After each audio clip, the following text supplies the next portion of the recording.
तो गाइस मैं हूं अंकित और आप देख रहे हैं रेसलिंग फैंस नेटवर्क। शुरू करते हैं भाई अपनी बातों को हम लोग सबसे पहले फिनोमिनल वन एज स्टाइल्स से। तो भाई एज स्टाइल्स आपको टीएनए में वापस जाते हुए देखने को मिल सकते हैं। अब मुझे मालूम है भाई कि ये रिपोर्ट हर कुछ दिन में, हर कुछ हफ्ते, हर कुछ महीने में आ जाती है, लेकिन इस बार चांसेस भाई काफ़ी ज़्यादा दिख रहे हैं। अपडेट ये पीडब्ल्यू इनसाइडर की आप देख सकते हो, ब्रेकिंग पर PW Insider, there have been internal discussions about AJ Styles potentially making an appearance this weekend at the TNA Slammiversary। कहना है PW Insider का भाई कि डिस्कशन से, इंटरनल डिस्कशन से कि AJ Styles ना शायद हो सकता है कि TNA के Slammiversary में अपीयर हो, जो कि इस वीकेंड में होने वाला है। TNA का Slammiversary भाई आपको मालूम है बहुत ही मेजर इवेंट है। TNA का बाउंड फॉर ग्लोरी हो या फिर Slammiversary हो, ये दोनों बहुत ही मेजर इवेंट्स होते हैं। एंड मैं बहुत पहले से Slammiversary देखते आया हूँ। AJ Styles भाई TNA के एक बहुत ही क्रूशल पार्ट रहे हैं, बहुत स्टार्टिंग डेट से ही। एज स्टाइल्स का वहाँ पे जाना कई बार डिस्कस हो चुका है वापस से, लेकिन अभी तक कभी भी वो चीज़ फाइनलाइज नहीं हुई एंड एज स्टाइल्स गए नहीं। लेकिन एज स्टाइल्स अब जा सकते हैं भाई, देख के लगता है, क्योंकि स्लैमिवर्सरी एक बहुत ही मेजर इवेंट है। WWE TNA दोनों एक डील के अंदर है।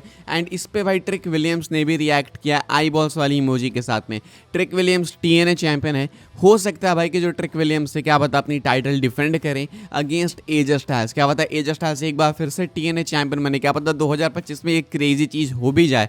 पॉसिबल है भाई, देखते हैं क्या होता है। फिलहाल एज स्टाइल्स एक्सपेक्टेड है भाई कि वो स्लैमिवर्सरी में अपीयर होंगे। अच्छा भाई, नॉस्टैल्जिया वगैरह जाग जाएगी। उस टाइम पे एज स्टाइल्स के जो बाल हैं भाई वो नॉर्मल हुआ करते थे, छोटे छोटे बाल हुआ करते थे। एज स्टाइल्स अगर TNA में जाएंगे तो पता नहीं कितनी सारी मेमोरीज अनलॉक होगी, कितने सारे लोगों का बचपन भाई वापस आ जाएगा, कितने सारे लोगों को वो पुराने दिन याद आ जाएंगे। मैं चाहता हूँ भाई कि हो। फिलहाल एज स्टाइल्स को लेके ये बहुत ही एक मेजर अपडेट है, जो भी होगा कुछ दिनों में क्लियर हो जाएगा। एंड और कोई अपडेट आएगी इसको लेके तो मैं आपको बताऊंगा, बस आप एक्टिव रहना। अब आपसे मेरा क्वेश्चन है कि क्या आप एज स्टाइल्स को भाई TNA स्लैमिवर्सरी में देखना चाहोगे, हाँ या फिर ना? कमेंट सेक्शन ओपन है बिल्कुल भाई, लिख के बताइएगा अपने थॉट्स, अपने ओपिनियंस। आगे बढ़ते हैं क्या, हम लोग बात करते हैं अगली स्टोरी के बारे में, जो कि Cody Rhodes and Randy Orton को लेके। इनकी एक फुल फ्लेश्ड फ्यूड भाई अभी होनी बाकी है। इनका मैच हमें देखने को भले मिल गया नाइट ऑफ चैंपियंस में, लेकिन वो टूर्नामेंट फिनाले था, यानी कि कोई स्टोरी वगैरह उसमें थी नहीं, बैंड नीड भी नहीं थी।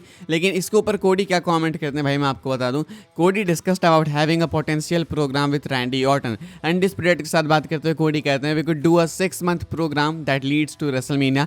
There is a lot of meat on the bone. It was a different type of build here with the tournament with a whole different set of stakes. I like the stakes of the tournament with the main event of SummerSlam on the line. I think we'll get into our history down the road too.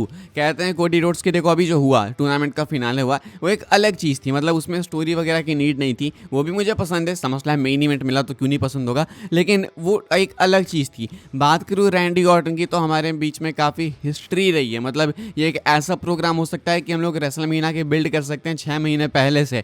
काफ़ी कुछ है, कहते हैं भाई कि काफ़ी meet है भाई बोन पे चबाने को। कहते हैं कि बहुत अलग टाइप की बिल्ड होगी, टूर्नामेंट वाली बिल्ड से काफ़ी डिफरेंट होगी। कहते हैं कि हम लोग अपनी हिस्ट्री को आने वाले टाइम में कवर करेंगे डेफिनेटली, यानी कि एक फ्यूड बिल्कुल कंफर्म है। बस अब ये है भाई कि कब होगी वो वाला क्वेश्चन है। डेफिनेटली एक रेसलमेनिया वर्दी फ्यूड है भाई, एक रेसलमेनिया वर्दी इनका मेन इवेंट भी हो सकता है। मुझे लगता है कि बहुत कुछ है जो कि WWE कर सकती है इनके फ्यूड के साथ में, एंड वो करेंगे भी, बिकॉज रैंडी ऑर्टन कोडी दोनों WWE के टॉप टैलेंट है, दोनों के बीच में हिस्ट्री है, तो ऐसे मौके को क्यों ही छोड़ा जाए। सही बात है ना भाई। तो दोनों की फ्यूड भाई होगी आने वाले टाइम में। एंड कोडी कुछ कमेंट करते हैं अपनी पोटेंशियल फ्यूड के ऊपर। आगे बढ़ते हैं कैसे हम लोग बात करते हैं अगली स्टोरी के बारे में, जो कि ट्रैविस स्कॉट को लेके। तो भाई एक शॉकिंग अपडेट है ट्रैविस स्कॉट वाली सिचुएशन को लेके। ट्रैविस स्कॉट को लेके क्या है भाई कहानी, मैं आपको बता दूं। पहले मैंने आपको कल या परसों बताया भाई कि ट्रैविस स्कॉट जो है वो WWE के साथ शायद अभी काम ना करे, बिकॉज शायद से ट्रैविस स्कॉट ढंग से इन रिंग एक्शन सीख नहीं पाए, यानी कि ढंग से वो कंट्रीब्यूट नहीं कर पाए ट्रेनिंग वगैरह में। कह तो रहे थे कि मैं सीखना चाहता हूँ, मैं रेसलिंग करूँगा ये वो, लेकिन शायद दिखाए नहीं इन्होंने इतना इंटरेस्ट। कुछ टाइम बाद शायद से बोर हो गए। ये कहानी आ रही निकल के सामने।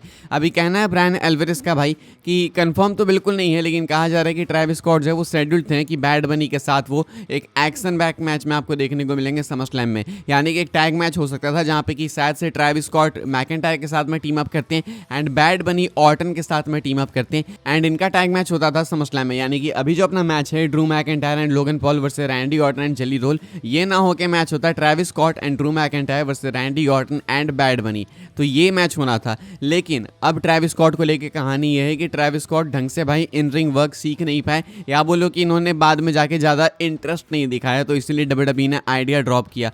भाई एक बात बताओ, जब तुमको पता नहीं था कि ट्रैविस स्कॉट एक्चुअली में कम्पीट करने वाले हैं आगे, जब तुम्हें पता नहीं था कि आगे इंटरेस्टेड होगा या फिर नहीं, तो रेसलमेनिया के मेन इवेंट में क्यों इन्वॉल्व कराया भाई तुमने? वो भी रॉक नहीं आया, सिर्फ ट्रेविस स्कॉट आए, तो ये तो बहुत ही फुद्दू चीज़ होगी भाई। ट्रेविस स्कॉट पे शायद शॉट्स भी लिए थे ट्रिपल एच ने कि जेली रोल तो भाई एक्चुअली में वर्क कर रहा है, लेकिन कुछ लोग ये बस बोलते हैं बट वर्क नहीं करते। तो अब तो लगता है भाई कि डेफिनेटली वो ट्रेविस स्कॉट के ऊपर एक शॉट था।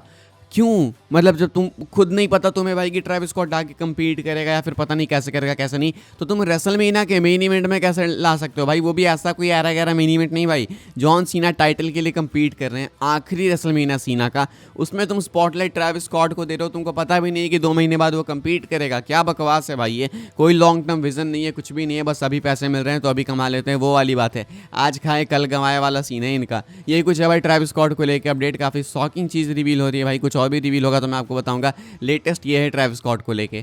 आगे बढ़ते हैं गाइस, हमने Randy Orton, McIntyre, Jelly Roll, Logan Paul की बात की, तो ये लोग भाई अभी आए हुए थे जिमी किमेल शो पे, एंड इस शो को आज होस्ट कर रहे थे कौन? तो जेली रोल ही भाई। होता क्या है कि मैकइंटायर एंड रैंडी ऑर्टन एक ब्रॉल में आते हैं, and McIntyre Randy Orton brawl में आके इधर उधर चले जाते हैं। इसके बाद क्या होता है भाई कि जेली रोल चोक स्लैम लगा देते हैं लोगन पॉल को। एक्चुअली में फन था ये, इस मैच को बहुत ही क्रिटिसिज्म अभी तक मिला भाई, क्रिटिक्स काफ़ी है, मैं भी उनमें से एक हूँ, लेकिन अब अनाउंस हो गया तो ठीक है। अब इसको बिल्ड करना आपको ढंग से, बिल्ड अगर कर रहे हैं ढंग से तो बहुत अच्छी बात है। एंड जेली रोल को मैं क्रेडिट देना चाहूँगा यहाँ पे भाई, इन्होंने एफर्ट्स दिए हैं। वो चोक स्लैम लगाने के बाद भाई जिस तरीके से प्रमोट कर रहे थे समर स्लैम को, वो देख के लग रहा था कि इनका इंटरेस्ट बहुत ही ज़्यादा है। तो ऐसे में मैं किसी से क्रेडिट नहीं छीनना चाहूँगा, इसके लिए जेली रोल को भाई क्रेडिट्स हैं।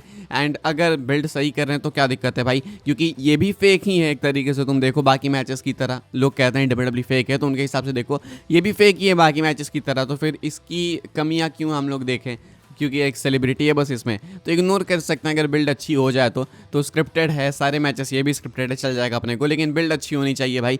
तो जेली रोल भाई को जिस तरीके से लोगन पॉल को धाराशायी करते हैं टेबल पे चोक स्लैम लगा के। आगे बढ़ते हैं कैसे हम लोग बात कर लेते हैं भाई अपनी आखिरी स्टोरी के बारे में, जो कि एक केओटिक हील टर्न को लेकर। तो भाई रिपोर्टेडली डब्ल्यूडब्ल्यूई वाले प्लान कर रहे हैं समर स्लैम के एंड के लिए एक केओटिक हील टर्न।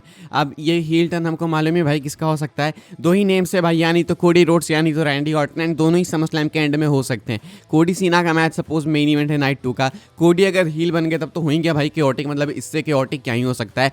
लेकिन ऐसा भी हो सकता है कि रैंडी ऑर्टन आके कोडी को कॉस्ट कर दे, पंट किक वगैरह लगा दें एंड रैंडी ऑर्टन बन जाए हील, ये भी केओटिक हील टर्न हो सकता है। दोनों केसेस में भाई मैं खुश हूँ, चलेगा मुझे। मैं चाहता हूँ कि एक हील टर्न हो, बिकॉज डब्ल्यूडब्ल्यूई को भाई फिलहाल नीड है एक ऐसा शॉकिंग किसी मोमेंट की, डब्ल्यूडब्ल्यूई को नीड है ऐसा शॉकिंग वीडियो क्लिप की जो कि बाद में प्ले करते रहे, दिखाते रहे कि 100 मिलियन व्यूज़ है, 50 मिलियन व्यूज़ हैं। तो फिलहाल भाई एक्सपेक्टेड है, रूमर्ड है कि समर स्लैम की एंडिंग हो सकती है एक केओटिक इज द टर्म, ठीक है, एक केओटिक हील टर्न के साथ में। ऐसा नहीं कि बहुत सारे अलग अलग सोर्सेस ने बोल दिया, ट्रस्टेड सोर्सेस ने बोल दिया, लेकिन है रिपोर्ट्स इनिशियल रूमर से, आगे कुछ होगा तो मैं आपको बताऊंगा। इस वाली वीडियो के लिए भाई ये सारी अपडेट्स थी, आई होप सबको इन्फॉर्मेशन मिली हो तो वीडियो को लाइक कीजिएगा, शेयर कीजिएगा एंड सब्सक्राइब कीजिएगा चैनल को, ताकि आने वाले टाइम के अंदर आपको और भी सही डब्ल्यूडब्ल्यूई के अपडेट्स वगैरह सबसे पहले देखने को जानने को मिलते रहे। फॉलो कर सकते हैं भाई आप लोग मुझे इंस्टाग्राम एंड ट्विटर पर, लिंक आपको मिल जाएगी डिस्क्रिप्शन में। ज्वाइन कर सकते हैं व्हाट्सएप चैनल को, उसके भी लिंक है डिस्क्रिप्शन में। मिलूंगा मैं आपसे अगली वीडियो में जल्दी ही, तब तक के लिए goodbye, thanks for watching.